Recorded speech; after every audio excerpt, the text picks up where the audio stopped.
मित्रों नमस्कार, जय श्री राम।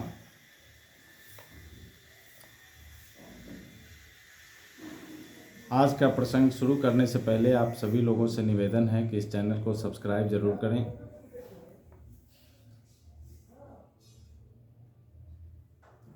शुरू करते हैं। श्री गणेशाय नमः, श्री रामचंद्राय नमः, श्री हनुमतये नमः।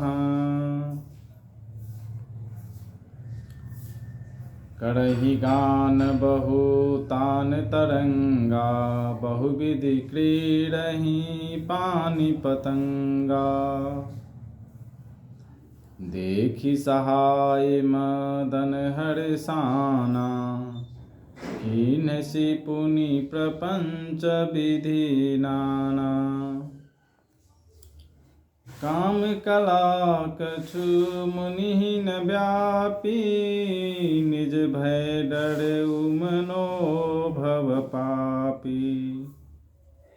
सीम की चापी सकई कौतासु, बड़ रखबार रमापति जासु। सहित सहाय सबित यति, मानिहारी मन बैन। गहे सिजाई मुनि चरण तब, कहीं सुठियारत में। भयउ न नारद मन कछु रोषा, कही प्रिय बचन काम पड़ी तोषा। नाई चरण सिरु आयसु पाई, गयउ मदन तब सहित सहाई। मुनि सुशीलता अपनी करनी, सुरपति सभा जाई सब बरनी। सुनी सबके मन अचरजु आवा, मुनि प्रशंसि हरि सिरुनावा। तब नारद गवने शिव पाही, जिता काम अहमिति मन माही। मार चरित शंकर ही सुनाए, अति प्रिय जानी महेश सिखाए। बार बार बिनवउ मुनि तोहि, जिमि यह कथा सुनायहु मोहि। तिमि जनि हरि सुनावहु कबहु, चलेहु प्रसंग दुरायहु तबहु। शंभु दीन उपदेश हिता, नहीं नारद ही सोहान।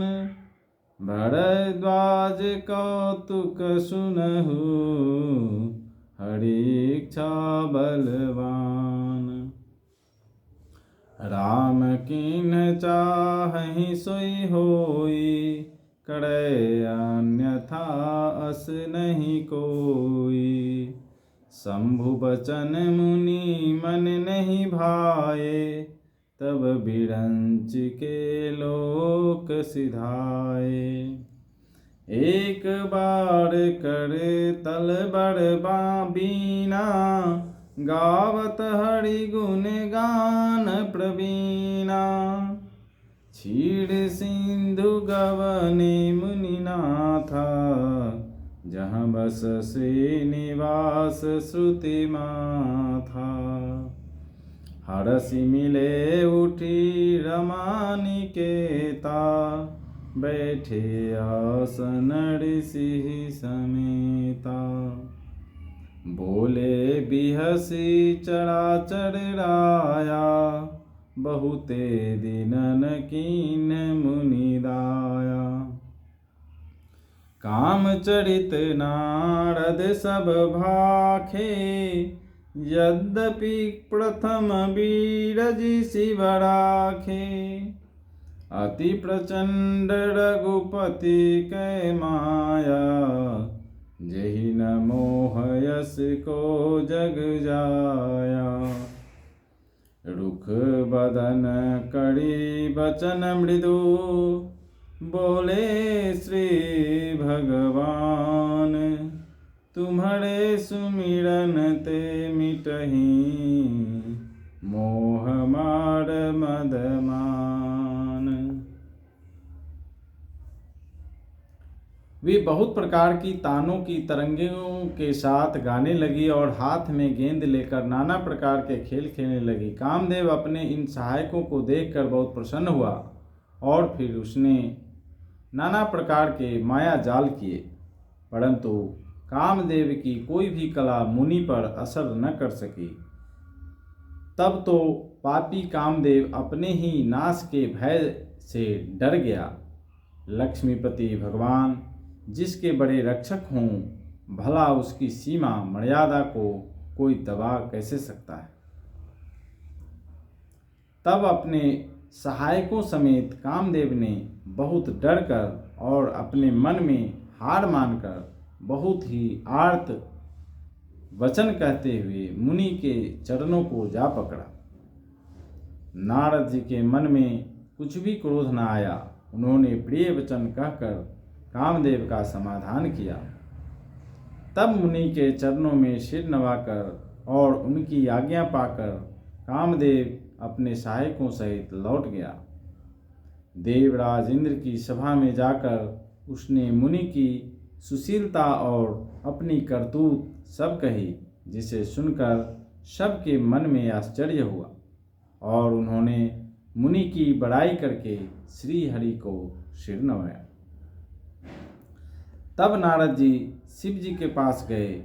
उनके मन में इस बात का अहंकार हो गया कि हमने कामदेव को जीत लिया। उन्होंने कामदेव के चरित्र शिव जी को सुनाए और महादेव जी ने उन नारद जी को अत्यंत प्रिय जानकर इस प्रकार शिक्षा दी। हे मुनि, मैं तुमसे बार बार विनती करता हूँ, जिस तरह यह कथा तुमने मुझे सुनाई है उस तरह भगवान श्री हरि को कभी मत सुनाना। चर्चा भी चले तब भी इसको छिपा जाना। यद्यपि शिव जी ने यह हित की शिक्षा दी, पर नारद जी को वह अच्छी न लगी। हे भारद्वाज, अब कौतुक सुनो। हरि की इच्छा बड़ी बलवान है। श्री रामचंद्र जी जो करना चाहते हैं वही होता है। ऐसा कोई नहीं जो उसके विरुद्ध कर सके। श्री शिव जी के वचन नारद जी के मन को अच्छे नहीं लगे, तब वे वहाँ से ब्रह्मलोक को चल दिए। एक बार गान विद्या में निपुण मुनिनाथ नारद जी हाथ में सुंदर वीणा लिए हरि गुण गाते हुए क्षीर सागर को गए, जहाँ वेदों के मस्तक स्वरूप मूर्तिमान वेदांत तत्व लक्ष्मी निवास भगवान नारायण रहते हैं। रमा निवास भगवान उठकर बड़े आनंद से उनसे मिले और ऋषि के साथ आसन पर बैठ गए।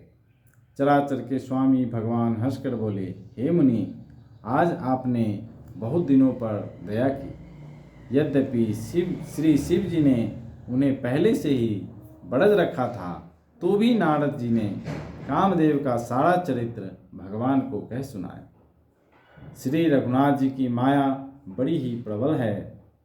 जगत में ऐसा कौन जन्मा है जिसे वह मोहित न कर दे। भगवान रूखा मुंह करके कोमल वचन बोले, हे मुनिराज, आपका स्मरण करने से दूसरों के मोह, काम, मद और अभिमान मिट जाते हैं। फिर आपके लिए तो कहना ही क्या है।